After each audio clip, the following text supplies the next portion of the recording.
Armbar from 100 kilos position. This is a sneaky way to get to the armbar from the cross-sided position, but there is a very important element. In order to control the near arm, I'm going to have to control my opponent's elbow and the side of his tricep. Okay? At the same time, I'm going to have to swing my leg around. My knee I have to swing my knee so that my foot, my near foot, is right next to the side of his head. Okay? Let's take a close look. So I pass the guard. I have, beautiful position, very strong position. And my opponent is doing the right thing. He has one hand on the hip and the other hand on the neck. So technically speaking, he's doing the right thing.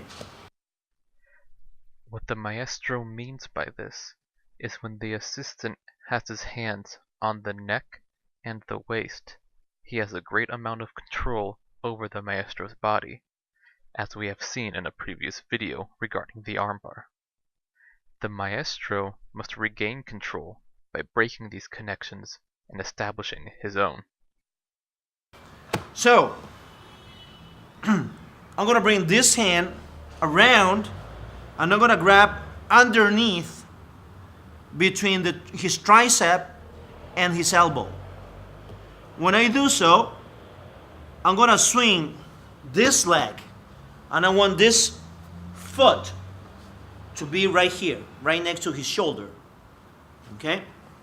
Okay, once I have the full control of the position, the cross-sided position, I'm going to come around and control the elbow, tricep of my opponent. Once I have full control of his elbow, I'm going to swing my leg right next to the side of his face or shoulder area. Right away, I'm going to bring the other leg over his face, and this hand is going to take full control of the wrist. Once I do that, I have the elbow and the wrist that I'm controlling.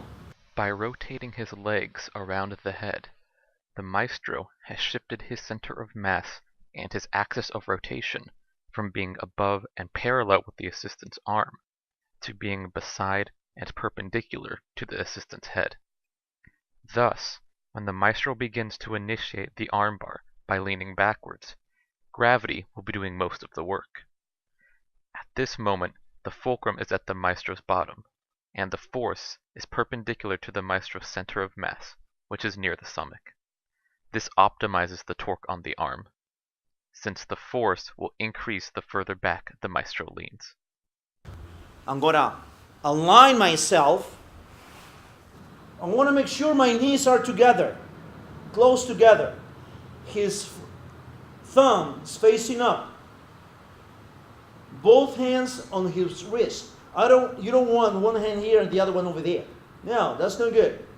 You want both hands on the wrist. And the very important element right here, I want to bring my pelvis all the way up and the hand all the way down for the full application of the technique. Fulcrums and levers. When a force is applied on one end of the lever, an opposite force is applied to the other end. Since torque is constant across the lever, how much force is on the opposite end depends on how far away from the fulcrum the initial force is, and its strength.